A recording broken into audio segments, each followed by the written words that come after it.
Hello friends, welcome to LK academy. હું છું આકાશ દરજી અને હું તમારા માટે લાવ્યો છું એક કમ્પ્લીટ નવી સિરીઝ ભારતના પ્રાચીન ઇતિહાસની. તો ભારતના પ્રાચીન ઇતિહાસને જોતા પહેલા આપણને ખબર હોવી જોઈએ કે ઇતિહાસ શું છે, ઇતિહાસને ભણવો કેમ અગત્યનો છે, બરાબર? સૌથી પહેલા આપણે વાત કરીએ ઇતિહાસ. તો ઇતિહાસ કેમ ભણવો જોઈએ? તો જનરલી આપણને એવું ખબર છે કે ઇતિહાસ એટલે જે જૂના પુરાના રાજાઓ બધા થઈ ગયા હતા, બરાબર, એ લોકો જે અંદર અંદર યુદ્ધો લડ્યા અને બધું સામ્રાજ્ય વિકસાવ્યું, તો કયા કયા યુદ્ધો લડ્યા એ આપણે યાદ રાખીએ, બરાબર. પણ એટલું નથી. ઇતિહાસ બહુ જ મોટું છે, બરાબર. ઇતિહાસમાં એ રાજાએ એક રાજ્ય બનાવ્યું હતું, એ રાજ્યને કઈ રીતે બનાવ્યું, એ રાજ્યનું વહીવટી તંત્ર એને કઈ રીતે રાખ્યું હતું, એ રાજ્યનો સમાજ કેવો હતો, એ રાજ્યની સંસ્કૃતિ કેવી હતી, કલા અને સ્થાપત્યની દ્રષ્ટિએ કયા કયા એને કામો કર્યા હતા, તો આપણે બધું જોવાનું હોય છે, બરાબર. તો આપણે ઇતિહાસમાં જે ભણવાનું છે તે માત્ર યુદ્ધો નથી ભણવાના. આપણે હું અત્યારે જે વાત કરી તે આપણે ડિટેલમાં બધું ભણવાનું છે, બરાબર. કારણ કે ઇતિહાસ ભણવું એટલા માટે અગત્યનું છે. પહેલું એક કારણ કે આપણી એક્ઝામમાં આવે છે, બરાબર, ખાસ એવા ક્વેશ્ચન્સ આવે છે. અને બીજું એ કારણ કે આપણે અત્યારે 21મી સદીમાં છે, તો એની પહેલા ક્યાંક ને ક્યાંક 20મી સદી, 15મી સદી, 10મી સદી બધી સદીઓ આવી ચૂકી છે. તો એ સમયગાળામાં શું શું થયું છે, એ સમયગાળામાંથી કઈ રીતે આજનો સમાજ આવ્યો છે તેની આપણને એક માહિતી મળે છે, બરાબર.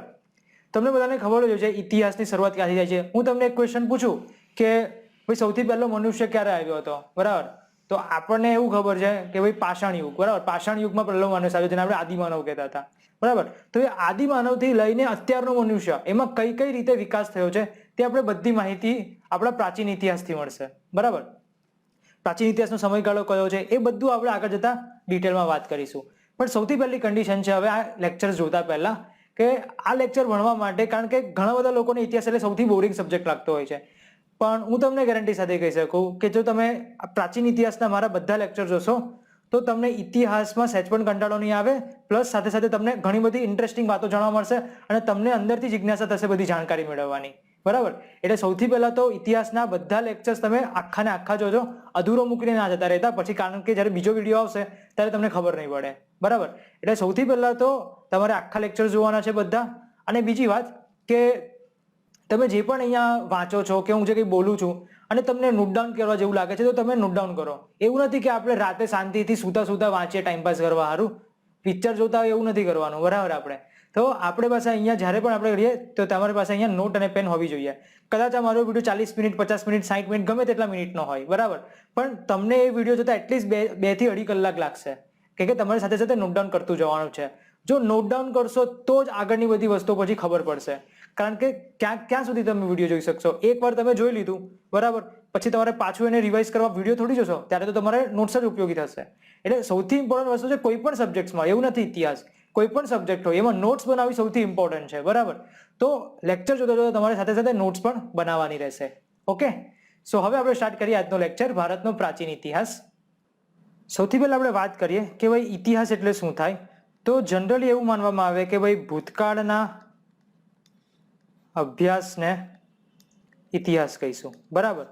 વાત તો સાચી છે ને, study of the past is called history. Okay, તો ઇતિહાસના જો ઊંડાણમાં ભણીએ એ પહેલા આપણે થોડું જોઈએ કે કોઈક તો એવો પહેલો વ્યક્તિ આવ્યો હશે ને કે જેણે આ ઇતિહાસને લગતી બુક્સને એવું બનાવ્યું હશે, બરાબર. તો એ થોડા આપણે સ્ટેટિસ્ટિકલ ડેટા જોઈ લઈએ ચાલુ કરતા પહેલા. તો વિશ્વના સૌ પ્રથમ ઇતિહાસવિદ તરીકે કોને જાણવામાં આવે છે? તો એનું તમારે નામ યાદ રાખવાનું છે. એનું નામ છે હેરોડોટ્સ. હેરોડોટ્સને વિશ્વના પ્રથમ ઇતિહાસવિદ તરીકે ઓળખવામાં આવે છે, બરાબર. કારણ કે એમને એક પુસ્તક લખી હતી જેનું નામ હતું હિસ્ટોરિયા. આ હિસ્ટોરિયા એવી પ્રથમ પુસ્તક હતી કે જેમાં ગ્રીક ઇતિહાસનું મેન્શન કરેલું હતું, બરાબર. અને આવી વિશ્વમાં હજુ કોઈ પુસ્તક નથી બની, બરાબર. તો એક હેરોડોટ્સને તમે યાદ રાખી શકો છો કે જેણે હિસ્ટોરિયા નામની બુક લખી હતી. જનરલી એક ગ્રીક ઇતિહાસનું મેન્શન કરતી હતી, જે ત્યાંની યુદ્ધોને બધા થતા હતા તેનું મેન્શન કરતી હતી, બરાબર. હવે એને પોતાની જાતને તો ઇતિહાસવિદ નહીં કીધું હોય પ્રથમ ઇતિહાસ, તો એવો એક વ્યક્તિ નામ યાદ રાખવાનું છે આપણે કે જેણે હેરોડોટ્સને વિશ્વના પ્રથમ ઇતિહાસવિદ તરીકે ઓળખેલો છે, બરાબર. તો આ હેરોડોટ્સને વિશ્વના પ્રથમ ઇતિહાસવિદ તરીકે કોને ઓળખેલો છે? તો તેનું નામ યાદ રાખીશું. એનું નામ છે સિસેરો, બરાબર. તો આ સિસેરો જે છે તેણે હેરોડોટ્સને સૌ પ્રથમવાર વિશ્વનો પ્રથમ ઇતિહાસવિદ તરીકે ઓળખેલો છે, બરાબર. બીજા એક આપણે જર્મન હિસ્ટોરિયનને યાદ રાખીશું. એક જર્મન હિસ્ટોરિયન હતા જેનું નામ હતું લિયોનાર્ડ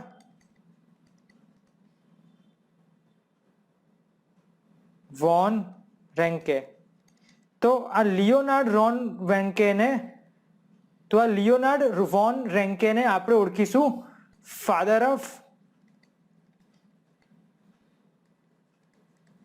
મોડર્ન હિસ્ટ્રી, બરાબર. અર્વાચીન ઇતિહાસના પિતા તરીકે લિયોનાર્ડ વોન રેન્કેન ઓળખવામાં આવે છે. તો આ કંઈક પહેલા તમારે 3 નામ યાદ રાખવાના છે, હેરોડોટ્સ, સિસેરો અને આ લિયોનાર્ડ વોન રેન્કે, બરાબર. ઓકે, હવે આપણને જનરલી બધાને ખબર હોય છે, ભલે આપણે હજુ ભણ્યા નથી, ઇતિહાસ તો જનરલી 3 રીતે જોઈએ છે, હે ને આપણે. તો કયા કયા 3 ભાગમાં? તો એક છે પ્રાચીન ઇતિહાસ, બીજું મધ્યકાલીન ઇતિહાસ અને ત્રીજું અર્વાચીન ઇતિહાસ. તો કોઈક તો વ્યક્તિ એવો હશે ને કે જેણે ઇતિહાસને આવી રીતે 3 ભાગમાં વર્ગીકૃત કર્યું હતું, બરાબર. તો આપણે યાદ રાખવાનું છે કે આ પ્રાચીન, મધ્યકાલીન અને અર્વાચીન ઇતિહાસ એમ 3 ભાગમાં વર્ગીકૃત કરનાર વ્યક્તિ હતો. એ હતો એક જર્મન ઇતિહાસવિદ જેનું નામ હતું ક્રિસ્ટોફર સિલેરિયસ, બરાબર. સો યાદ રાખીશું કે ક્રિસ્ટોફર સિલેરિયસ એવો પ્રથમ જર્મન હતો અને પ્રથમ વિશ્વનો એવો વ્યક્તિ હતો કે જેણે ઇતિહાસના 3 ભાગમાં વર્ગીકૃત કર્યું હતું. પછીના જે સમયગાળો ગયો, પછીના સમયગાળામાં આ જે વર્ગીકરણ હતું તે એક સ્ટાન્ડર્ડ બની ગયું, બરાબર. કે હવે જે વિશ્વના બધા ઇતિહાસ બને છે તે કંઈક આવી રીતે જ બનતા છે, બરાબર. તો સૌથી પહેલા આપણે આ બધી બેઝિક વસ્તુ યાદ રાખવી કે ભૂતકાળના અભ્યાસને ઇતિહાસ કહેવાય છે. હેરોડોટ્સને વિશ્વના પ્રથમ ઇતિહાસ તરીકે ઓળખવામાં આવે છે. જર્મન વૈજ્ઞાનિક લિયોનાર્ડ વોન રેન્કેને ફાધર ઓફ મોડર્ન હિસ્ટ્રી તરીકે ઓળખવામાં આવે છે. આ સિસેરો હતો, આ સિસેરોએ હેરોડોટ્સને સૌ પ્રથમવાર વિશ્વના પ્રથમ ઇતિહાસવિદ તરીકે ઓળખ્યો હતો. અને આ ક્રિસ્ટોફર સિલેરિયસ જે છે, ક્રિસ્ટોફર સિલેરિયસને પ્રાચીન, મધ્યકાલીન, અર્વાચીન ઇતિહાસને 3 ભાગમાં વર્ગીકૃત કર્યું હતું, બરાબર. ઓકે, આગળ જોઈએ. હવે આપણે જોઈએ ઇતિહાસ જોવાની પદ્ધતિ. ઇતિહાસ જોવાની પદ્ધતિ એટલે શું? તો તમને બધાને ખબર છે આપણે કયા વર્ષમાં છે અત્યારે? તો 2020માં છે, બરાબર. તો 2020ને શું કહેવાય? તો 2020ને આપણે 2020 એવું નહીં લખતા, આપણે આવું લખીએ છીએ કંઈક ઈસવીસન 2020, હે ને?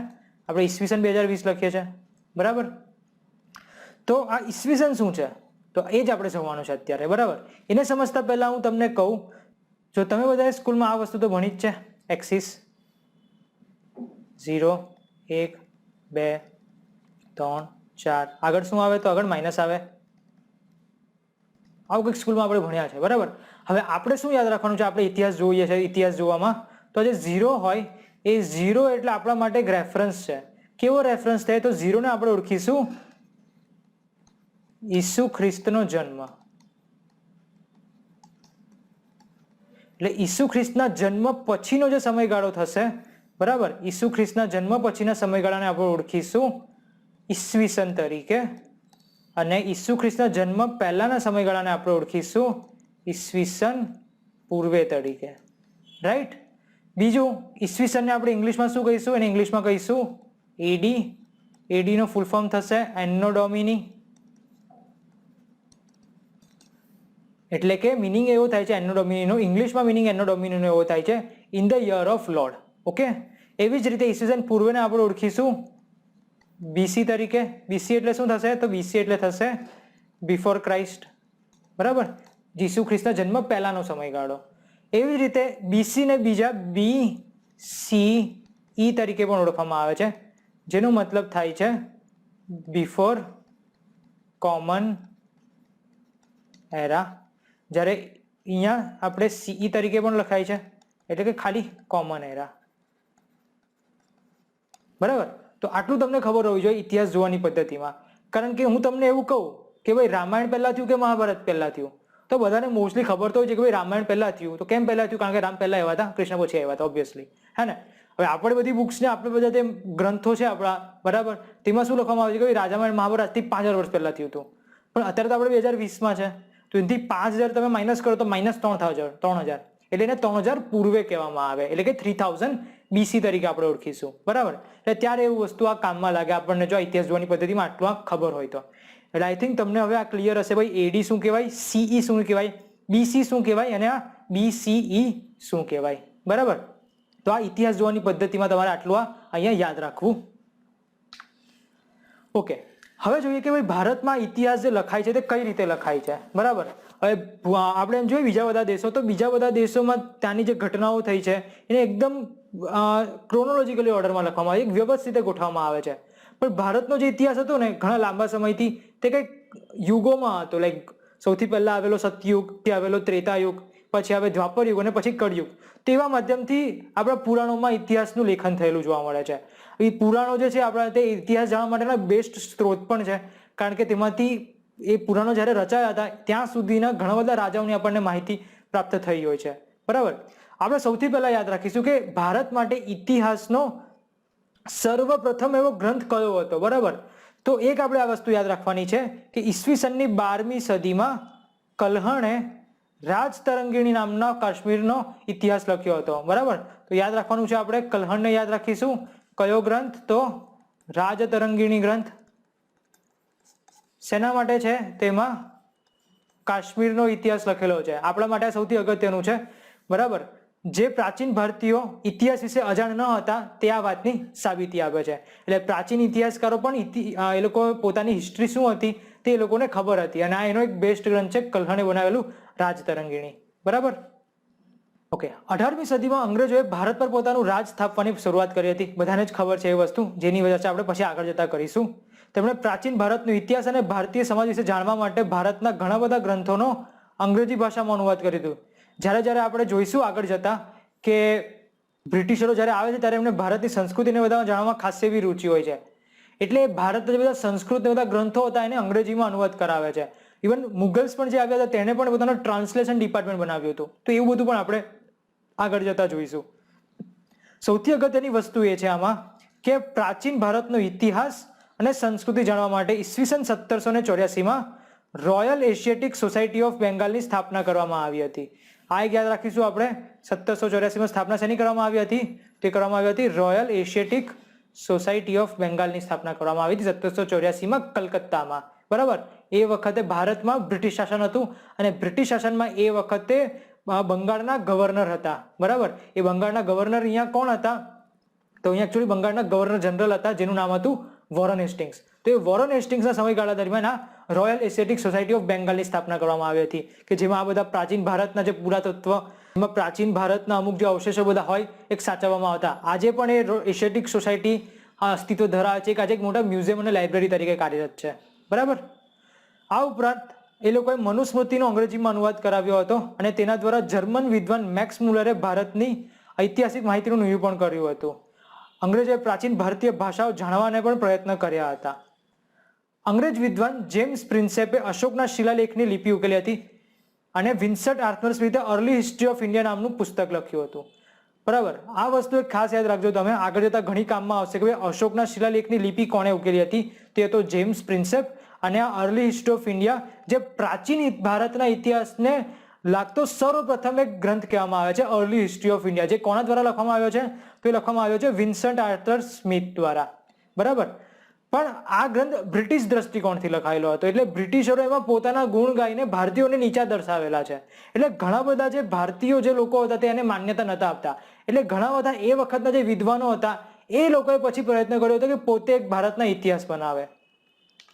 તો એવામાં અંગ્રેજોના દ્રષ્ટિકોણથી લખાયેલા ગ્રંથને પછી ભારતીયોએ પોતાના દ્રષ્ટિકોણથી લખવાના ચાલુ કર્યા હતા. તો એમાં સૌથી અગત્યના આપણે યાદ રાખવાના છે બે મહત્વપૂર્ણ રાષ્ટ્રવાદી ઇતિહાસકારો. એક છે ડોક્ટર આરજી ભંડારકર અને બીજા છે વીકે રાજવાડે. આ બે વ્યક્તિઓના નામ તમારે ખાસ યાદ રાખવા, ડોક્ટર આરજી ભંડારકર અને વીકે રાજવાડે, જેમણે એવા ભારતીયો હતા જેમણે પ્રથમ પ્રાચીન ભારતના ઇતિહાસ વિશેના ગ્રંથો લખ્યા હતા. મોડર્ન હિસ્ટ્રીની આપણે વાત કરીએ છીએ. બરાબર.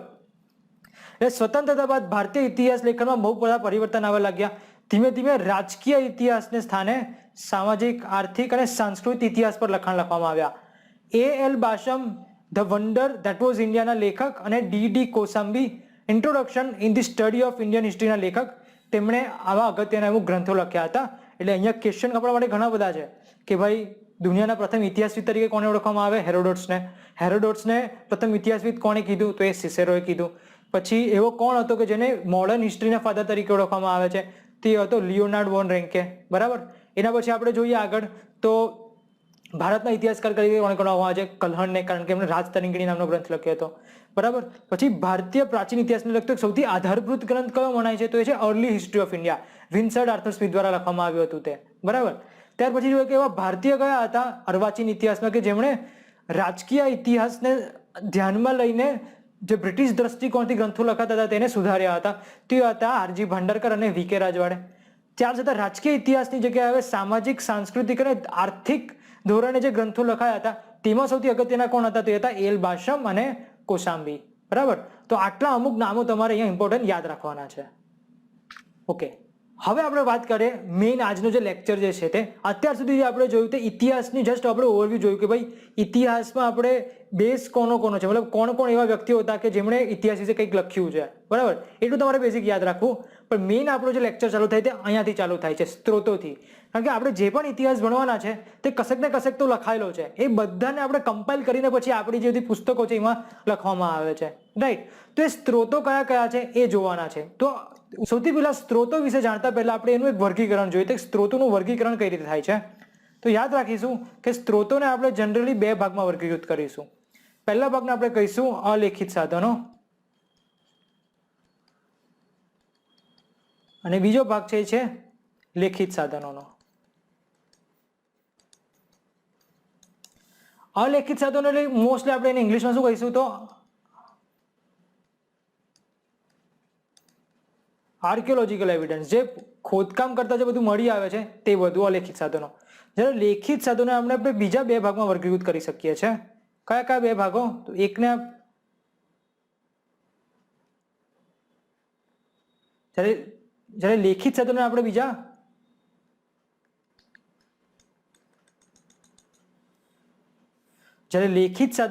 બીજા ઘણા ભાગમાં વર્ગીકૃત કરી શકીએ છીએ. કયા કયા? તો જોઈએ આપણે. જેમ કે એક છે ધાર્મિક સાહિત્ય, બીજા આવશે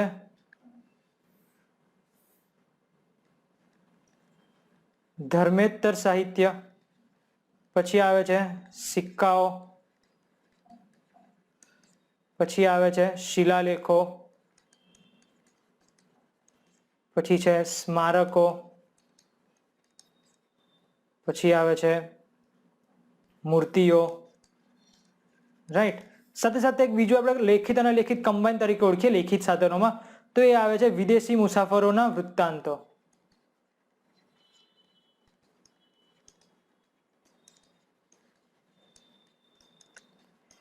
બરાબર. તો આપણે સ્ત્રોતોને કંઈક આવી રીતે જોવાના છે, અલેખિત સાધનો અને લેખિત સાધનો. આપણે બધા ઊંડાણથી આપણે જોવાનું છે. એક વસ્તુ તમને આનાથી ખબર પડશે સોર્સિસ ભણવાથી કે ઘણી વાર પહેલા તો ભણવા કેમ જરૂરી છે, કારણ કે એક્ઝામમાંથી ક્યાંક ને ક્યાંક આમાં રિલેટેડ ક્વેશ્ચન્સ આવે છે. એટલે આ સ્ત્રોતોને ભણવા તો ખૂબ જ અગત્યના છે. સાથે સાથે આપણને છે ને આમાં અમુક રાજાઓ વિશે માહિતી મળશે, અમુક કે આ રાજાના આ કોઈન્સ હતા અહીંયા, બરાબર. તો એ વસ્તુ તમને અત્યારથી ઓવરવ્યૂ ખબર પડી જશે. એટલે આગળ જતા શું થશે કે જ્યારે એ ચેપ્ટર જ્યારે ઊંડાણમાં ચાલશે ત્યારે તમને અહીંયા ક્લિક થશે કે આપણે અહીંયા હું ભણ્યા હતા, બરાબર. એટલે જો તમે લિંક કરી શકશો એ બધી વસ્તુને તો તમને ભણવામાં પણ પછી મજા આવશે, રાઈટ. તો હવે આપણે જોઈશું આપણે સ્ત્રોતો વિશે. પણ ખાસ યાદ રાખવા, સ્ત્રોતો તમારે અહીંયા નોટ ડાઉન તો કરતા જ જવાના છે, મેં આગળ કીધું એ પ્રમાણે. પણ સાથે સાથે આપણે યાદ રાખવાનું છે કે આ સ્ત્રોતો ભણ્યા પછી જ્યારે આપણે બીજો લેક્ચર ચાલુ કરીશું તો બીજા લેક્ચરમાં આપણે સૌથી પહેલા આખા ઇતિહાસનો આપણે ઓવરવ્યૂ જોવાનું છે, કે જેની અંદર આપણે પાષાણ યુગથી લઈને હર્ષવર્ધન કયો કયો સમયગાળો ઇન્ક્લુડ થાય છે પ્રાચીન ઇતિહાસમાં તે બધાની આપણે પણ ચર્ચા કરીશું અને પછી આપણો મેઇન ઇતિહાસ ચાલુ કરીશું, રાઈટ. એટલે આ સ્ત્રોતો ભણવા આપણા માટે અત્યારે ખૂબ જ અગત્યના છે. ઓકે, તો સ્ટાર્ટ કરીએ હવે સ્ત્રોતો વિશે. સૌથી પહેલા જોઈએ અલેખિત સાધનો વિશે, બરાબર. એટલે કે આર્કિયોલોજીકલ એવિડન્સ તરીકે શું છે આપણી પાસે. તો ઇતિહાસકારો પુરાતત્વીય સાધનોને અલેખિત સાધનો તરીકે ઓળખે છે. આગળ વાત કરીએ એટલે પુરાતત્વીય સાધનો એટલે આર્કિયોલોજીકલ એવિડન્સ, જે ખોદકામ કરવાથી જે બધું મળી આવે તે, જેમ કે પ્રાચીન પથ્થરો, ધાતુઓ, માટીના વાસણો, મુદ્રાઓ, હાડપિંજરો, નૃવંશશાસ્ત્રીય સાધનો, આ બધાને આપણે અલેખિત સાધનો તરીકે ઓળખીશું.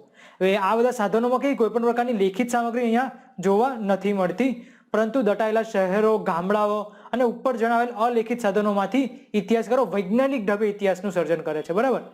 એટલે ભારતનો જે મોટાભાગનો ઇતિહાસ છે તે કંઈક આવા અલેખિત સાધનોથી તૈયાર કરવામાં આવેલો છે. તમે આજે પણ જોતા હોય તો આપણે પણ પુરાતત્વ વિભાગ બહુ કાર્યરત હોય છે, ક્યાંક ને ક્યાંક ખોદકામ કરે અને કંઈક નવી વસ્તુ મળી આવે છે, જેનું બેસ્ટ એક્ઝામ્પલ છે અયોધ્યામાં, બરાબર. તો અયોધ્યામાં પણ એકદમ જૂના પુરાણા મંદિરોના અમુક અવશેષો મળ્યા હતા. તો એવી રીતની આ અલેખિત સાધનોની વાત કરવામાં આવે છે.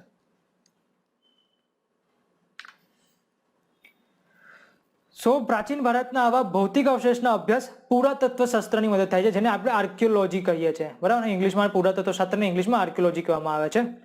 પુરાતત્વ શાસ્ત્રીઓ આવા પ્રાચીન સ્થળોને શોધી કાઢી તેનું ઉત્ખનન એટલે કે ખોદકામ કરે છે, એક્ઝિબિશન કરે છે, અને ત્યાંથી મળેલા અવશેષોના આધારે તેઓ સ્થળોનો સમય અને વીતેલા યુગના મનુષ્યના જીવન અંગે ધારણાઓ કરી વૈજ્ઞાનિક ઢબે તેમનો ઇતિહાસ સ્પષ્ટ કરે છે.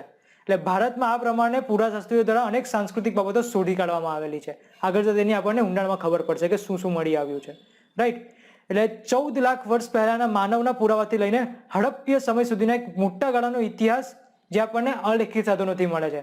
જે પાષાણ યુગમાં શું થયું હતું, પાષાણ યુગના પણ હજારો વર્ષ હતા, હડપ્પીય સંસ્કૃતિમાં પણ લગભગ 2500 જેવા વર્ષ હતા, બરાબર. તો એ બધો આખો જે સમયગાળો છે એમાં લેખન આપણને નથી ખબર કે ભાઈ એ લોકો શું વાપર લખતા હતા, કારણ કે લખતા જ નહીં હતા કદાચ, તો બરાબર.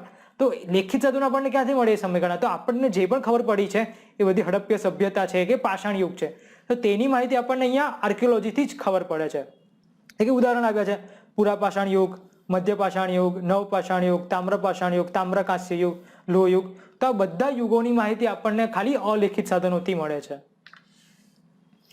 હવે કઈ રીતે મળતી હોય છે વૈજ્ઞાનિક ઢબ? અહીંયા કહે છે કયા વૈજ્ઞાનિક ઢબે? તો યાદ રાખીશું કે ઉત્ખનન દરમિયાન મળી આવેલા અવશેષોનો સમય નક્કી કરવા માટે એક અગત્યની એક પદ્ધતિ યુઝ કરવામાં આવે છે, જેનું નામ છે radio carbon dating process, C14, બરાબર. ઘણીવાર એક્ઝામમાં પૂછાઈ ચૂક્યું છે આ કે કઈ પદ્ધતિથી યુઝ કરવામાં આવે છે, કે વિધાનમાં પૂછાઈ ગયું હોય, બરાબર. તો રેડિયો કાર્બન 14 પદ્ધતિથી આ અવશેષો જે છે એનો સમય નક્કી કરવામાં આવે છે. તો કઈ રીતે નક્કી કરવામાં આવે? જસ્ટ એક વસ્તુ હોય છે કે કોઈ પણ સજીવ હોય તો એની અંદર કાર્બન 14 રહેલું છે જે રેડિયો એક્ટિવ હોય છે, બરાબર. એટલે જ્યારે કોઈ પણ મનુષ્ય કે કોઈ પણ સજીવ મૃત્યુ પામે, બરાબર, તો કાર્બન C14 વાતાવરણમાં ભળવા લાગે છે. એટલે એના શરીરમાંથી કેટલો C14 હજુ ગયો છે અને કેટલો બાકી બચ્યો છે તેના આધારે પછી વૈજ્ઞાનિકો કયા સમય નક્કી કરતા હોય છે, બરાબર. એટલે આ થઈ ગયું આપણા અલેખિત સાધનો વિશે. હવે વાત કરીએ આપણે લેખિત સાધનો વિશે, જેમાં આપણે સૌથી પહેલા જોઈશું ધાર્મિક સાહિત્ય. કારણ કે આપણને ખબર છે આપણો ભારતીય સમાજ ધાર્મિક ગ્રંથો પર વધારે નિર્ભર કરે છે, બરાબર.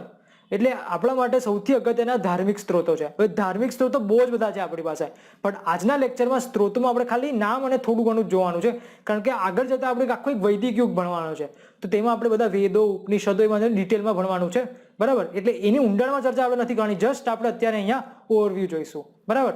તો યાદ રાખીશું આપણે કે ભારતના ધાર્મિક સાહિત્યમાં સૌથી જૂનું સાહિત્ય કયું છે? તો એ છે ઋગ્વેદ, જેની રચના 1500 થી ઈસવીસન પૂર્વે 1500 થી ઈસવીસન પૂર્વે 1000 થઈ હશે.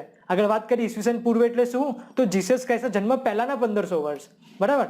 તો ઋગ્વેદ આમ સૌથી પ્રાચીન વેદ છે, જેમાં 1028 સૂક્તો અને 10 મંડળ આપવામાં આવેલા છે. હવે એ બધું શું છે આપણે જ્યારે વૈદિક યુગ જોઈશું ત્યારે આપણને ખબર પડશે. પણ આ બધાથી આપણને માહિતી શું મળે છે? તો ઋગ્વેદથી આપણને આર્યોની ધાર્મિક, સામાજિક, રાજકીય અને સાંસ્કૃતિક માહિતી મળે છે. એટલે ઋગ્વેદિક કાલીન ભારતને આપણને વેદકાલીન ભારત તરીકે પણ ઓળખીએ છીએ, બરાબર. તો આ ખાસ યાદ રાખવું, ઋગ્વેદ જે આપણો સૌથી પ્રથમ એમ પ્રાચીન વેદ છે, તે આપણો સૌથી ઇમ્પોર્ટન્ટ ગ્રંથ છે આપણા માટે, બરાબર.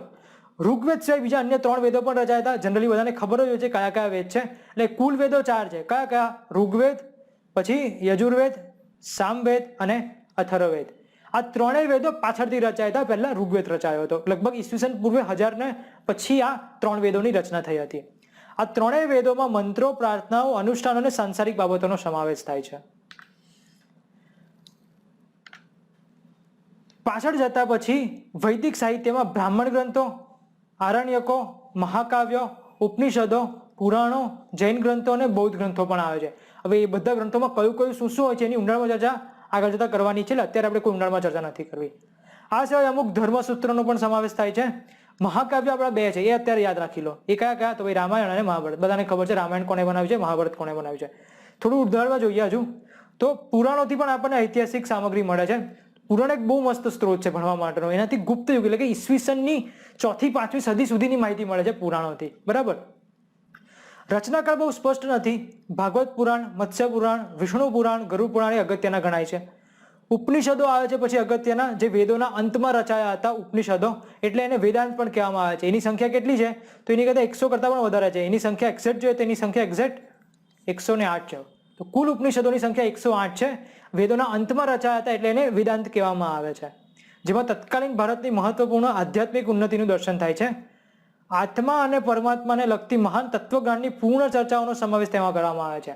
આગળ જે વેદો બધા જે હતા એમાં કેવું હતું કે ભાઈ એમાં ધાર્મિક વિધિઓ લખેલી હતી, અનુષ્ઠાનો લખ્યા હતા, યજ્ઞ હવન એવું કરવાનું હતું, બલિ આપવાની હતી, બરાબર. એનાથી એકદમ વિપરીત હતું. આત્મા અને પરમાત્માના લગતા જે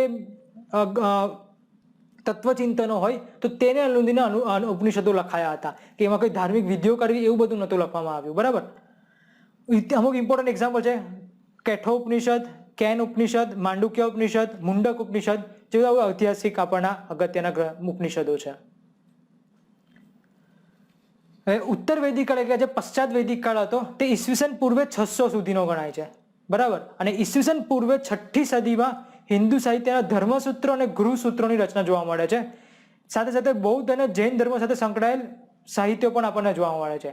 બૌદ્ધ સાહિત્ય ઇમ્પોર્ટન્ટ છે આપણા માટે. એમાં અમુક એક્ઝામ્પલ યાદ રાખીએ તો બૌદ્ધ ધાર્મિક સાહિત્યમાં ત્રિપિટક સૌથી મહત્વપૂર્ણ ગ્રંથ છે, જેમાં સુત્ત પિટક, વિનય પિટક અને અભિધમ્મ પિટકનો સમાવેશ થાય છે. હવે આજે બૌદ્ધ સાહિત્ય ત્રિપિટકમાં ત્રિ એટલે 3, પિટક એટલે બાસ્કેટ, બરાબર. તો પિટક એટલે બાસ્કેટ થાય તો 3 બાસ્કેટ, 3 અલગ અલગ વિચારધારાઓને એક 3 ટોપલીઓમાં અલગ અલગ મૂકવામાં આવી અને એમને નામ આપી દેવામાં આવ્યું, ભાઈ સુત્ત પિટક, વિનય પિટક અને અભિધમ્મ પિટક, બરાબર. તો આ યાદ રાખીશું, બૌદ્ધ સાહિત્યનો સૌથી મહત્વપૂર્ણ ગ્રંથ છે. સુત્ત પિટકમાં ગૌતમ બુદ્ધના પ્રારંભિક જીવનની ચર્ચા કરવામાં આવેલી છે, જ્યારે વિનય પિટકમાં બૌદ્ધ સાધુ અને સાધ્વીઓ માટેના નિયમોનો સમાવેશ કરવામાં આવેલો છે, જ્યારે અભિધમ્મ પિટકમાં બૌદ્ધ તત્વજ્ઞાન, એમની વિચારધારા શું હતી બધી તેના વિશેની માહિતી જોવા મળે છે. તો આપણે યાદ રાખીશું ભાઈ કે ભાઈ આ સુત્ત પિટકમાં શું છે, વિનય પિટકમાં શું છે અને આ અભિધમ્મ પિટકમાં શું છે, બરાબર. તો આ 3 વસ્તુ તમારે યાદ રાખવાની છે ત્રિપિટક માટે. જૈન ધર્મના ધાર્મિક સાહિત્ય જોઈએ તો ભાઈ જૈન ધર્મના ધાર્મિક સાહિત્યોને આગમ ગ્રંથો તરીકે ઓળખવામાં આવે છે, જેમાં કુલ 24 જેટલા જૈન તીર્થંકરોની આપણને માહિતી પ્રાપ્ત થાય છે. ઓકે. હવે બધા જે આગમ ગ્રંથો રચાયા હતા તેનું પ્રથમ સંકલન મૌર્યકાળમાં થયું હતું. મૌર્યકાળ ક્યારે આવ્યું હતું તે આગળ જતા આપણને ખબર પડશે. જ્યારે બીજું સંકલન 6ઠી સદીમાં રચાયું હતું, ગુજરાતના વલ્લભીમાં હતું. ઓકે. સો આપણે આટલું યાદ રાખવાનું લેખિત સાધનોમાં ધાર્મિક સાહિત્યો માટે. ઓકે. હવે જોઈએ આપણે ધર્મેતર સાહિત્યો માટે. ધર્મેતર સાહિત્ય એટલે એવા સાહિત્યો કે જેની મુખ્ય વિષય વસ્તુ ધર્મ નથી, ધર્મ સિવાયના પુસ્તકો, એમાં કંઈ પણ હોઈ શકે છે, અર્થવ્યવસ્થા હોઈ શકે, સમાજ હોઈ શકે, તેમની સંસ્કૃતિ હોઈ શકે, એવી રીતે, બરાબર. તો ધર્મેતર સાહિત્યમાં મોટે ભાગે સ્મૃતિઓ, સંહિતાઓ, નાટકો અને ઇતિહાસ ગ્રંથોનો સમાવેશ થાય છે. આપણા માટે યાદ રાખીશું ધર્મેતર સાહિત્યનો સૌથી એક ઇમ્પોર્ટન્ટ ગ્રંથ છે મનુસ્મૃતિ, એટલે પ્રાચીન ભારતનો પ્રથમ કાયદા ગ્રંથ ગણાય છે, બરાબર. આ મનુસ્મૃતિ એક કાયદા ગ્રંથ છે. હિન્દુ લોઝ જે આપણા કહેવાય, હિન્દુ નીતિ નિયમો, તે બધા મનુસ્મૃતિમાં લખેલા છે. આના સિવાય સૌથી ઇમ્પોર્ટન્ટ બીજો એક આવે છે આ કૌટિલ્યનું અર્થશાસ્ત્ર. એ પણ આપણા માટે અહીંયા અગત્યનો ગ્રંથ છે. એટલે કૌટિલ્યનું અર્થશાસ્ત્ર પણ એવો જ એક બીજો મહત્વપૂર્ણ ગ્રંથ છે, જેમાં મૌર્યકાલીન ભારતીય રાજવ્યવસ્થા, અર્થવ્યવસ્થા અને રાજ્યના સ્વરૂપ વિશે માહિતી આપવામાં આવી છે. તો કૌટિલ્યનું અર્થશાસ્ત્ર એ મૌર્યકાલીન ભારતીય સમાજ વિશેની માહિતી આપે છે. આ સિવાય પાણિની દ્વારા રચવામાં આવેલું અષ્ટાધ્યાયી સંસ્કૃત વ્યાકરણનો સૌથી અગત્યપૂર્ણ ગ્રંથ છે, બરાબર. પાણિનીનું યાદ રાખવું, પાણિની સૌપ્રથમ ગ્રામેરિયન કહેવાય છે ભારતના, બરાબર. તો આ પાણિનીએ અષ્ટાધ્યાયી નામનો વ્યાકરણ ગ્રંથ લખ્યો હતો સંસ્કૃત ભાષામાં, જેની રચના ઈસવીસન પૂર્વેની 6ઠી કે 5મી સદી હોવામાં થયેલું માનવામાં આવે છે. આ ઉપરાંત દીઘ નિકાય, અંગુત્તર નિકાય, માધ્યમ નિકાય મહત્વપૂર્ણ બૌદ્ધ ગ્રંથો છે, જેમાં રાજ્યની સ્થાપનાનો ઇતિહાસ અને તત્કાલીન સામાજિક પરિસ્થિતિઓનું દર્શન થાય છે. આ ઉપરાંત બીજા ધર્મેતર સાહિત્યમાં નાટકોનો સમાવેશ થાય છે સંસ્કૃત નાટકોમાં. હવે સંસ્કૃત નાટક જ્યારે પણ આવે ને ત્યારે તમારા મગજમાં એક જ વિચાર આવતો હોય, એ કોણ છે? તો મહાકવિ કાલિદાસ, બરાબર. તો મહાન સાહિત્યક કાલિદાસના સંસ્કૃત નાટકો સૌથી વધુ પ્રસિદ્ધ છે. તેમના દ્વારા રચિત કુલ એમને જુઓ ને તો એમને 3 નાટકો અને 7 કવિતાઓ લખેલી છે. એમાં આપણે નાટકની વાત કરીએ તો આ 3 નાટક યાદ રાખવાના: અભિજ્ઞાન શાકુંતલમ, મેઘદૂત અને ઋતુસંહાર. મહાકવિ કાલિદાસે ગુપ્ત સમયમાં આવ્યા હતા, એટલે એમને જે પણ કથાનું નિરૂપણ કર્યું છે, એટલે એમની કૃતિઓ જાણવાથી આપણને ખબર પડે છે કે એ વખતનો ગુપ્ત સમાજ કેવો હતો, બરાબર. આ સિવાય મહાકવિ ભાસ અને શુદ્રકના નાટકો પણ પ્રખ્યાત હતા. ઇતિહાસના ગ્રંથ તરીકે આપણી પાસે 12મી સદીમાં રચાયેલ રાજતરંગિણી મહત્વપૂર્ણ ગ્રંથ છે, જેની રચના કાશ્મીરના રાજકવિ કલ્હણે કરી છે, બરાબર. આગળ આપણે વાત કરી રાજતરંગિણી, કવિ કલ્હણ, કાશ્મીરનો ઇતિહાસ, બરાબર. ઇતિહાસ ક્ષેત્રે આવો શ્રેષ્ઠ ગ્રંથ ભારતમાં પ્રાચીન કાળે જોવા મળતો નથી. જેમાં ઇતિહાસ હોય તેવા અનેક ગ્રંથોમાં હર્ષચરિત અગત્યનો ગણાય છે. આ હર્ષચરિત એકચ્યુઅલી હતો 6ઠી 7મી સદીમાં આવ્યા હતા. એના જે રાજકવિ હતા કવિ બાણભટ્ટ, તેમણે હર્ષચરિતની રચના કરી હતી, જે સમ્રાટ હર્ષવર્ધન જે 7મી સદીમાં આવ્યા હતા તેમના વિશે અહીંયા વાત કરેલી છે. ઓકે, આ સિવાય બીજા જોઈએ ધર્મેતર સાહિત્યો. તો બીજા દક્ષિણમાં ધર્મેતર સાહિત્યમાં સૌથી શ્રેષ્ઠ સંગમ સાહિત્ય છે.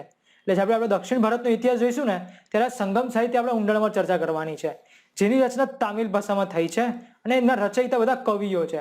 અહીંયા સંગમનો મતલબ શું થાય છે કે સંગમ મતલબ કવિઓનો સંમેલન, બરાબર. તેમના પછી તેમણે ભેગા મળીને ઘણા બધા ગ્રંથોની રચના કરી હતી.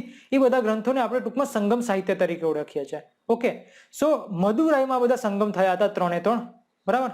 આ 3 સંગમ મદુરાઈમાં થયા હતા, એટલે તેમાં રચાયેલું સાહિત્ય એટલે આ સંગમ સાહિત્ય, જેમાં રાજાઓ અને શૂરવીરોની પ્રશસ્તિમાં રચવામાં આવેલ લાંબી ટૂંકી કવિતાઓનો સમાવેશ થાય છે. આ કવિતાઓ રાજ દરબાર પછી ગવાતી હતી. અગત્યના ગ્રંથો યાદ રાખીએ તો એ છે શિલપ્પાદિકરમ અને મણિમેકલાઈ. આ 2 અગત્યના અહીંયા ગ્રંથો છે સંગમ સાહિત્યમાં. વધારે ઊંડાણમાં કોઈ ચર્ચા કરવાની આમાં જરૂર નથી, જે ઓલરેડી આપણે પછી ડિટેલમાં કરવાની જ છે. ઈસવીસન પૂર્વે 300 થી લઈને ઈસવીસન 300 એટલે કે 600 વર્ષનો સમયગાળો છે. એ 600 વર્ષના સમયગાળામાં દક્ષિણ ભારતના રાજકીય, સામાજિક, આર્થિક અને સાંસ્કૃતિક પરિસર સમજવા માટે આ સંગમ સાહિત્ય આપણા માટે અગત્યના છે. અને સંગમ સાહિત્યમાં કરવામાં આવેલું વર્ણનનું સમર્થન પુરાતત્વશાસ્ત્રીઓ તેમજ વિદેશી પ્રવાસીઓએ પણ કરેલું છે. તો આ થઈ ગયું આપણા ધર્મેતર સાહિત્યો લેખિત સાધનોમાં, બરાબર. તો લેખિત સાધનોમાં આપણે અત્યાર સુધી ધાર્મિક સાહિત્યો અને ધર્મેતર સાહિત્યો જોયા. હવે આપણે જોવાનું છે સિક્કાઓ અને શિલાલેખો વિશે. તો ભાઈ સિક્કાઓ કઈ રીતે આપણને ઇતિહાસની માહિતી પૂરી પાડે? હવે 2-3 રીતે પૂરી પાડી શકે છે. એક તમે નોર્મલ કહો તો ભાઈ સિક્કા ઉપર વર્ષ લખેલું હોઈ શકે છે. એ વખતના વર્ષ એટલે કયા વર્ષ? એ લોકો થોડી કઈ ઈસવીસનથી જાણીતા હતા. એ લોકો પોતાના જે સંવંત હતા, વિક્રમ સંવંત જે પ્રચલિત હતા, શક સંવંત જે પ્રચલિત હતા, બરાબર, હર્ષ સંવંત પ્રચલિત હતો, તો પોતપોતાના સંવંતના આધારે એ લોકો નામ કરતા હતા. તો એના પરથી આપણને ખબર પડે છે કે એ સમયગાળા દરમિયાન આવો કંઈક રાજા આવ્યો હતો. સાથે સાથે એ સિક્કાઓમાં કયું મટીરિયલ યુઝ થયું છે, બરાબર, એટલે એની મેટરોલોજી કઈ છે, એનાથી આપણને ખબર પડી શકે છે કે એ દેશની, એ રાજ્યની અર્થવ્યવસ્થા કેવી હતી. સોનાના સિક્કા યુઝ કરતા હોય તો મતલબ એમની અર્થવ્યવસ્થા રાજ્ય સમૃદ્ધ હશે. ચાંદીના સિક્કા હોય તો થોડું નબળું, અને તાંબાના સિક્કા પછી યુઝ કરતા હોય તો હાવ નબળું. એવી રીતે આપણે કંઈક જાણી શકીએ છીએ. તો આવી રીતે સિક્કાઓ પણ આપણા માટે બહુ જ અગત્યના સાધન છે. એક વસ્તુ યાદ રાખવાની સૌથી પહેલા તો સિક્કાઓના અભ્યાસને મુદ્રાશાસ્ત્ર તરીકે ઓળખવામાં આવે છે. શું ઓળખવામાં આવે છે? તો સિક્કાઓના અભ્યાસને મુદ્રાશાસ્ત્ર તરીકે ઓળખવામાં આવે છે. મુદ્રાશાસ્ત્રને આપણે ઇંગ્લિશમાં પણ યાદ રાખીશું. મુદ્રાશાસ્ત્રને આપણે ઇંગ્લિશમાં ઓળખીશું ન્યુમિસ્મેટિક તરીકે. ઓકે, સો મુદ્રાશાસ્ત્રને આપણે ન્યુમિસ્મેટિક તરીકે ઓળખીશું. સિક્કાઓના અભ્યાસને આ મુદ્રાશાસ્ત્ર કહેવામાં આવે છે. આ શાસ્ત્ર સિક્કાઓનો સમય, તેની લિપિ, તેની ધાતુ વગેરે ઉપર અધ્યયન કરી ઇતિહાસ તારવી આપે છે. સિક્કાઓ પર જોવા મળતા પ્રતીકો અને ચિહ્નોની મદદથી પણ આપણને ઇતિહાસ ખબર પડે છે. કોઈ એ રાજ્યનું રાજ ચિહ્ન કયું હતું, એમનો ફ્લેગ કયો હતો, તો એવું પણ આપણને અહીંયા ખબર પડે છે. યાદ રાખીશું કે ભારતમાં આવા સૌથી જૂના સિક્કા કયા હતા? તો ભારતમાં સૌથી જૂના સિક્કા એ પંચમાર્ક સિક્કા છે, બરાબર, જે ચાંદી અને તાંબાના બનવામાં આવતા હતા, સોનાના નહોતા, બરાબર. જેનો સમયગાળો ઈસવીસન પૂર્વે 5મી સદીનો ગણવામાં આવે છે. જે મોસ્ટલી મગધ જે સામ્રાજ્ય આવશે એમાં આપણે જોઈશું, પછી આગળ મૌર્ય સામ્રાજ્ય આવે છે, બરાબર. તો એ બધામાં પંચમાર્ક સિક્કાઓ યુઝ થતા હતા, એટલે દબાયેલા હતા, બરાબર, એટલે કે સંપૂર્ણ ગોળ નહોતા, નિરૂપાકારના હતા, બરાબર. આ થઈ ગઈ સિક્કાઓની વાતો. હવે શિલાલેખો એટલે શું? તો એ પથ્થરો પર પણ લખાણ કોતરવામાં આવતા. એ રાજાઓ જે હતા તે પોતાના લોકોને સંબોધવા માટે પોતાના અમુક આદેશો બધા શિલાઓ પર કંડારતા હતા, તો એને શિલાલેખો કહીશું. એવું નથી કે ખાલી હુકમો હોઈ શકે છે. કવિઓ હોય તો એ કવિઓ પોતાના રાજાના વખાણ માટે પણ આવું લખી શકે છે, રાઈટ. તો સિક્કાઓની જેમ શિલાઓ અને પથ્થર પર કોતરવામાં આવેલા લેખો પણ એક અગત્યના સાધનો છે. કવિઓ દ્વારા રાજાની પ્રશસ્તિમાં લખાયેલા લેખોને પ્રશસ્તિ કહે છે. યાદ રાખીશું અહીંયા કે જ્યારે કોઈ રાજા દ્વારા જ્યારે કોઈ વ્યક્તિ દ્વારા, કોઈ કવિ દ્વારા પોતાના રાજાના ગુણગાનમાં કંઈક લખાણ લખવામાં આવે છે તો એને આપણે પ્રશસ્તિ તરીકે ઓળખીએ છીએ. તો ભારતમાં સૌથી જૂના શિલાલેખો એ અશોકના સમયમાં છે. અશોકના સમયથી આ શિલાલેખો રચાવાની પરંપરા ચાલુ થઈ હતી, જે મુખ્યત્વે કઈ ભાષામાં છે? તો એ પ્રાકૃત ભાષામાં છે. એ વખતની સૌથી જૂની ભાષા પ્રાકૃત ભાષામાં બ્રાહ્મી લિપિમાં જોવા મળે છે, બરાબર. તમને કહું તો હિન્દી ભાષા. તો હિન્દી ભાષા કઈ રીતે લખાય છે આપણને ખબર છે કે ભાઈ હિન્દી ભાષા કંઈક આપણને આવી રીતે લખે છે હિન્દી ભાષાને આપણે, બરાબર. તો આ થઈ ગઈ ભાષા, બરાબર. તમે જે બોલો છો તે હિન્દી ભાષા. લિપિ એટલે શું? તમે જે લખાણ લખો છો તે, જેમાં આપણે આ લિપિ કઈ કહેવાય? હિન્દી ભાષાની લિપિ, તો એ થઈ જાય દેવનાગરી લિપિ. સંસ્કૃત ભાષા છે, બરાબર, સંસ્કૃતમાં આપણે આ રીતે લખીએ છીએ. તો સંસ્કૃત ભાષાની પણ લિપિ કઈ છે? તો એ લિપિ દેવનાગરી લિપિ છે. જેને આપણે ઉપર લાઈન કરીએ છીએ તે બધી દેવનાગરી લિપિ થશે. બરાબર. તો એવી જ રીતે જે અશોકના શિલાલેખો હતા તે પ્રાકૃત ભાષામાં ને બ્રાહ્મી લિપિમાં લખાયેલા જોવા મળે છે. મોટા ભાગનું જે ભારતમાં છે તે. આ સિવાય ઉત્તર પશ્ચિમ ભારતમાં મુખ્યત્વે પાકિસ્તાન અફઘાનિસ્તાનમાં જે મળી આવે છે તેની લિપિ ખરોષ્ઠી છે. અફઘાનિસ્તાનમાં જે અમુક શિલાલેખો મળી આવે છે તેની આરામી અથવા તો ગ્રીક લિપિ છે.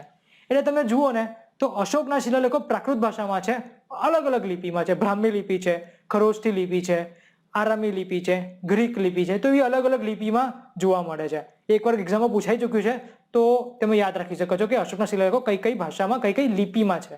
બરાબર. આગળ કશેક આપણે વાત કરી હતી કે અશોકના શિલાલેખોની ભાષા ઉકેલવાનો શ્રેય કોને જાય છે? તો એ જાય છે જેમ્સ પ્રિન્સેપને. બરાબર. તેમણે 1827માં આ બ્રાહ્મી લિપિને ખોજી હતી જે ડાબેથી જમણે લખાતી, જ્યારે આ ખરોષ્ઠી જે છે જમણેથી ડાબે લખાતી. તો આટલું તમે લિપિ માટે યાદ રાખી શકો છો. અશોકે 25થી વધારે પણ શિલાલેખો કંડારેલા છે જેમાંથી આપણને એ વખતની મૌર્ય સમાજનો વહીવટ, એમની રાજકીય ધાર્મિક નીતિનો ખ્યાલ આવે છે. આ ઉપરાંત સાતવાહન રાજાઓ પણ આવ્યા હતા ભારતમાં. એ સાતવાહન રાજાઓએ પણ શિલાલેખો કોતરાવ્યા હતા જે મુખ્યત્વે નાસિકની આસપાસ વિસ્તારમાં જોવા મળે છે. બરાબર. અશોકના શિલાલેખ પછી જે બધા અભિલેખો મળી આવે છે તેમાં વ્યક્તિગત અને સરકારી એમ બે પ્રકારના અભિલેખ મળ્યા છે. વ્યક્તિગત એટલે પોતાના રાજાએ પોતાના વિશે કંડારેલું હોય જેનાથી આપણને રાજાની માહિતી મળી હોય, અને સરકારી એટલે પોતાના શાસન વ્યવસ્થા માટે એને કયા કયા લેખો બહાર પાડ્યા હતા તેમ. અમુક અભિલેખો પ્રશસ્તિ તરીકે પણ ઓળખાય છે જે આપણે જોયું હતું તે. પ્રશસ્તિમાં સૌથી મોટું ઉદાહરણ આપણે યાદ રાખવાનું હરિસેન દ્વારા રચાયેલ સમુદ્રગુપ્તનો પ્રયાગ પ્રશસ્તિ અભિલેખ. બરાબર. તો યાદ રાખીશું કે હરિસેન દ્વારા પ્રયાગમાં એક પ્રશસ્તિ લખવામાં આવેલી છે જેને પ્રયાગ પ્રશસ્તિ કહેવામાં આવે છે. કોના માટે લખવામાં આવેલી છે? તો એ સમુદ્રગુપ્ત માટે લખવામાં આવેલી છે. તો આ ખાસ યાદ રાખવું, સમુદ્રગુપ્તની પ્રશસ્તિ એના રાજકવિ હરિસેને લખેલી છે. એને પ્રયાગ પ્રશસ્તિ તરીકે ઓળખવામાં આવે છે. બરાબર. હવે પ્રયાગ પ્રશસ્તિ કઈ અલગ નથી. જે અશોક સ્તંભ છે પ્રયાગમાં અલ્હાબાદમાં ત્યાં જ છે. આ એના ઉપર જ આ કંડેરેલું છે. બીજું એક ઉદાહરણ છે રાજા ભોજનો ગ્વાલિયર પ્રશસ્તિ લેખ. આ ઉપરાંત જોઈએ બીજા તો રાજા ખારવેલનો હાથી ગુફા લેખ, ગૌતમીનો નાસિક ગુફા લેખ, બંગાળના રાજા વિજયસેવનો દેવપાડા અભિલેખ, પુલકેશી બીજાનો અયહોલ અભિલેખ. આ બધા આપણી પાસે અગત્યના અહીંયા અભિલેખો જોવા મળે છે. બરાબર. તો આ થઈ ગયું આપણા સિક્કાઓ અને શિલાલેખો. તો ઘણી બધી આપણને અહીંયા માહિતી જાણવા મળી છે અને આઈ થિંક તમે અહીંયા નોટ ડાઉન કરતા રહ્યા હશો તો તમને થોડી અહીંયા મજા પણ આવશે. બરાબર. હવે જોઈએ અમુક સ્મારકો અને ભવનો વિશે કે એનાથી પણ એક ઇન્ફોર્મેશન પ્રાપ્ત થાય છે. કઈ રીતે? તો ભાઈ રાજાઓ અને સામાન્ય લોકોના રહેઠાણો તથા મંદિરો જેવા સ્થાપત્યોમાંથી પણ તે કાળની વાસ્તુકલાનો વિકાસ જોવા મળે છે. ભાઈ કઈ દિશામાં એ લોકો રહેતા હતા, કેટલા રૂમો રાખતા હતા, તો એ બધી પણ આપણને અહીંયા માહિતી પ્રાપ્ત થાય છે. ખાસ રીતે રાખીશું મંદિરો માટે ઉત્તર ભારતના નાગર શૈલીના મંદિરો, દક્ષિણ ભારતના દ્રવિડ શૈલીના મંદિરો અને દખ્ખણના બૈસર શૈલીના મંદિરો એ પ્રાચીન કાળની વાસ્તુકલાના અને મંદિર સ્થાપત્ય શૈલીના મહત્વપૂર્ણ દસ્તાવેજો છે. અત્યારે ટેમ્પરરી તમારે યાદ રાખવાનું છે મંદિરોની આ ત્રણ શૈલીઓ, નાગર શૈલી, દ્રવિડ શૈલી અને બેસર શૈલી. એની ઊંડાણમાં ચર્ચા આપણે આર્ટ એન્ડ કલ્ચર વાળા લેક્ચરમાં કરવાની છે. બરાબર. તો એનાથી આપણને ઇતિહાસની થોડી ઘણી માહિતી પ્રાપ્ત થાય છે. આ ઉપરાંત અમુક સ્મારકો વિશે અને ભવનો વિશે જોઈએ તો સ્તૂપો, ચૈત્યો, વિહારો અને મંદિરો. બરાબર. સ્તૂપ, ચૈત્ય, વિહાર જનરલી જૈન અને બુદ્ધોમાં આવે છે. ખાસ કરીને બુદ્ધોમાં સ્તૂપો બાંધવામાં આવતા હોય છે. કે સ્તૂપ એટલે શું? કે ભાઈ સ્તૂપ એટલે હેમિસ્ફેરિકલ અર્ધ ગોળાકાર ગુંબજ હોય છે કે જેમાં વચ્ચે મધ્યમાં કોઈ પણ જે બૌદ્ધ ગુરુ કાં તો ગૌતમ બુદ્ધ જે હતા તેમના અવશેષો રાખવામાં આવેલા હોય છે. બરાબર. ચૈત્ય એટલે શું થાય? તો ચૈત્ય એટલે બૌદ્ધ લોકોનું એક પ્રાર્થના ખંડ છે. જ્યારે વિહાર એટલે શું થાય? જે બૌદ્ધ ગુરુઓ છે, સાધુ સાધ્વીઓ, તેમનું એક રહેઠાણ સ્થળ છે વિહારો. બરાબર. તો આ રીતે સ્તૂપો, ચૈત્યો અને વિહારો પરથી પણ આપણને એ વખતની સંસ્કૃતિની જાણકારી મળે છે. એની સાથે સાથે દક્ષિણ પૂર્વ એશિયાના અને મધ્ય એશિયાના વિસ્તારો સુધી આપણને આ બધું જોવા મળે છે. એનાથી ખબર પડે છે કે બૌદ્ધ ધર્મ કેટલા સુધી વિસ્તાર્યો હતો. તમે જો તો આજનો જાપાન, ચાઇના, ઇન્ડોનેશિયા સુધી આ બૌદ્ધ ધર્મ પથરાયેલો હતો. ઈસવીસનની 9મી સદીમાં જાવામાં બંધાયેલું બોરોબુદુરનું મંદિર તેનો મહાન પુરાવો છે. યાદ રાખીશું, આ બોરોબુદુરનું મંદિર સૌથી વિશાળ મંદિર કહેવામાં આવે છે, જેની આકૃતિ તમે અહીંયા જોઈ શકો છો. બરાબર. તો ક્યાં આવેલું છે? જાવામાં. અને જાવા ક્યાં આવેલું છે? તો એ ઇન્ડોનેશિયામાં આવેલું છે. અને ઇન્ડોનેશિયા ક્યાં આવેલું છે? તો ભારતના દક્ષિણ પૂર્વ વિસ્તારમાં આવેલું છે. બરાબર. તો આ થઈ ગયું સ્મારક અને ભવન વિશે. મૂર્તિઓ જોઈએ તો ઘણી બધી મૂર્તિઓ મળી આવે છે આપણને. તો એનાથી પણ આપણને ઇતિહાસની અમુક માહિતી પ્રાપ્ત થાય છે. ભાઈ એ લોકો કયા કપડાં પહેરતા હતા એની માહિતી આપણને મૂર્તિઓ પરથી મળી શકે છે. એ લોકો પોતાની સાથે કયા આભૂષણો પહેરતા હતા, એ લોકો પોતાના તલવાર રાખતા હતા, ધનુષ રાખતા હતા, તો એની પણ આપણને માહિતી મળી શકે છે મૂર્તિઓ પરથી. તો કુષાણ છે, ગુપ્ત લોકો છે, અને ગુપ્તકાળ પછી પણ ઘણા બધા જે રાજાઓ આવ્યા તેમના ઘણા સ્થાપત્યો આપણને જોવા મળે છે. આ બધા વિશે આપણે ઊંડાણમાં ચર્ચા કરીશું. અત્યારે તમારે ખાલી નામ યાદ રાખવાના છે, બરાબર. કુષાણ યુગની મૂર્તિકલામાં વિદેશી પ્રભાવ જોવા મળે છે. મૂર્તિકલામાં ગાંધાર શૈલી અને મથુરા શૈલી સર્વશ્રેષ્ઠ છે. તો આ 3 શૈલી વિશે યાદ આ 2 શૈલી વિશે તમારે યાદ રાખવાનું છે. કઈ 2 શૈલી? તો ગાંધાર શૈલી અને મથુરા શૈલી. આ સિવાય બીજી પણ એક શૈલી છે અમરાવતી, જે એકદમ ભારતીય શૈલી છે, બરાબર. મથુરા પણ ભારતીય છે, પણ ગાંધાર જે છે તેમાં આપણને મિક્સચર જોવા મળે છે, બરાબર. તો આ યાદ રાખીશું. મૂર્તિકલાની આ 3 શૈલીઓ છે. પછી સાંચી, અમરાવતી, ભારહૂત અને બોધગયામાં પણ અમુક મૂર્તિઓ આપણને જોવા મળે છે. તેના પરથી પણ આપણને ઇતિહાસની માહિતી પ્રાપ્ત થાય છે. હવે સ્ત્રોતોમાં આપણી પાસે જે છેલ્લો ટોપિક આવે છે તે છે વિદેશી મુસાફરોના વૃત્તાંતો. તો પ્રાચીન કાળથી ભારતમાં ઘણા બધા મુસાફરો ભારતમાં આવ્યા હતા. અમુક જે મુસાફરો આવ્યા હતા તે વ્યાપાર માટે આવ્યા હતા, અમુક મુસાફરો પોતાનો પ્રચાર કરવા માટે આવ્યા હતા ધર્મનો. તો એ ઘણા વિદેશી મુસાફરો ભારતમાં આવતા હતા.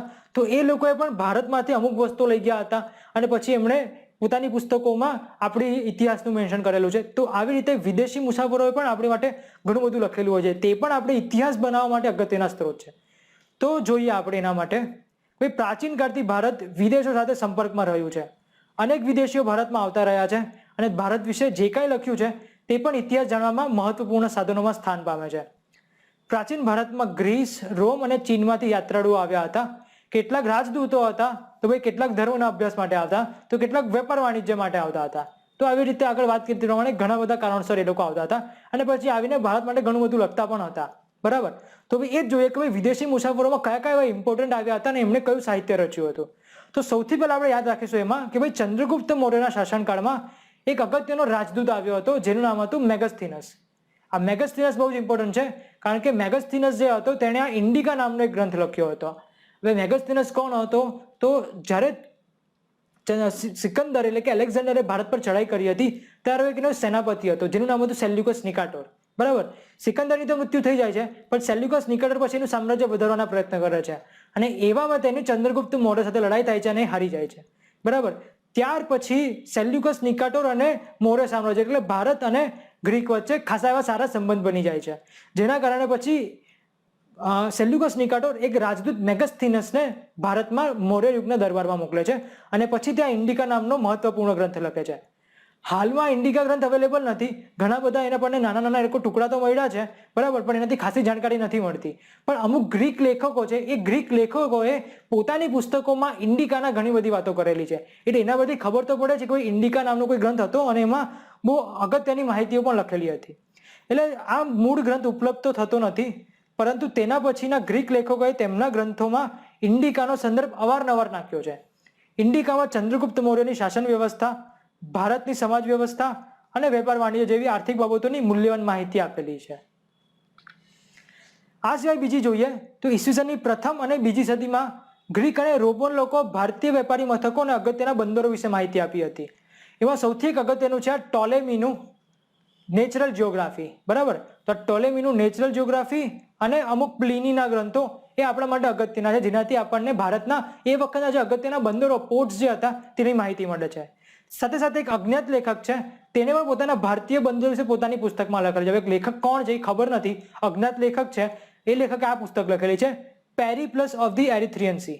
તો પેરીપ્લસ ઓફ ધી એરિથ્રિયન સીમાં પણ ભારતીય બંદરો વિશે ખાસ એવી માહિતી પ્રાપ્ત થાય છે. બૌદ્ધ ધર્મના આકર્ષણથી ચીનના યાત્રીઓ ભારતમાં આવ્યા હતા, જેમાં 3 અગત્યના હતા. કયા કયા? ફાહિયાન, યુઆન શ્વાંગ અને ઇત્સિંગ. આ 3 ચીની યાત્રાળુ અગત્યના હતા. હવે જે ફાહિયાન હતો, યુઆન શ્વાંગ હતો અને ઇત્સિંગ હતો, એ ત્રણે તો અમુક ગ્રંથો લખ્યા હતા. એ ગ્રંથોની માહિતી આપણે જેમ જેમ લેક્ચર સ્ટાર્ટ થશે, જ્યારે જ્યારે એક આવે ત્યારે ઊંડાણમાં માહિતી લઈશું, બરાબર. પણ તેમણે ભારતમાં બૌદ્ધ ધર્મ, બૌદ્ધ તીર્થસ્થાનો, સમ્રાટ હર્ષવર્ધન, નાલંદા વિશ્વવિદ્યાલય અને તત્કાલીન ભારતીય સમાજ, આ બધાનું આખો દેખે એમનું વિસ્તૃત વર્ણન કરેલું છે, બરાબર. તો આ થઈ ગયું આપણું વિદેશી મુસાફરોના વૃત્તાંતો. તો અહીંયા સમાપ્ત થાય છે આપણો આજનો લેક્ચર કે જેમાં આપણે ઇમ્પોર્ટન્ટ અગત્યના સ્ત્રોતો કયા કયા છે તેના વિશે આપણે ઊંડાણમાં માહિતી મેળવી. બરાબર, તો જે લોકોએ અત્યાર સુધી આ વિડીયો જોયો છે તેને આવનારા લેક્ચરમાં ખાસ એવી મજા આવશે, કારણ કે નેક્સ્ટ લેક્ચરમાં આપણે આખો એક ઓવરવ્યૂ જોઈશું કે ભારતીય ઇતિહાસનું વર્ગીકરણ કઈ રીતે થયું છે. જેમાં પ્રાચીન ઇતિહાસમાં શું આવે છે, કયા કયા રાજાઓ ઇમ્પોર્ટન્ટ આવે છે, એના વિશે આપણે શું શું જોવાનું છે તેની આપણે ઊંડાણમાં આપણે ચર્ચા કરીશું. બરાબર, કારણ કે ઇતિહાસ એવો સબ્જેક્ટ છે કે તેમાં તમને સૌથી પહેલા તો ક્રોનોલોજી ખબર હોવી જોઈએ, કોઈ કયા વંશ પછી કયો વંશ આવ્યો. એ જો તમને યાદ હશે તો પછી એની અંદર શું હતું ને એ તમને ભણવાની થોડી મજા આવશે. તમે થતી દરેક વસ્તુને કોરિલેટ કરી શકશો. બરાબર, તો આજે આપણે આપણા લેક્ચરમાં શું જોયું, તો આજના લેક્ચરમાં આપણે ઇતિહાસની થોડી માહિતી મળી. ભાઈ ઇતિહાસ શું છે, કયા કયા ઇમ્પોર્ટન્ટ લેખકો આવી ગયા હતા, કોને વિશ્વનો પ્રથમ ઇતિહાસવિદ ભારતનો કહેવામાં આવે છે, તે બધું આપણે જોયું. પછી આપણે સ્ત્રોતો વિશે ભણ્યા કે ભાઈ ઇતિહાસ જાણવા માટેના અગત્યના સ્ત્રોતો કયા કયા છે. લેખિત સાધનો છે, અલેખિત સાધનો છે. અલેખિત સાધનોને આર્કિયોલોજીકલ એવિડન્સ કહે છે. લેખિત સાધનો બહુ બધા છે, જેમાં ધર્મોત્તર સાહિત્ય, ધાર્મિક સાહિત્ય, સિક્કાઓ, શિલાલેખો, સ્મારકો, ભવનો, વિદેશી મુસાફરોના વૃત્તાંતો, આ બધા વિશે આપણે ઊંડાણમાં માહિતી મેળવી. બરાબર, તો મળીએ હવે નેક્સ્ટ લેક્ચરમાં. Thank you.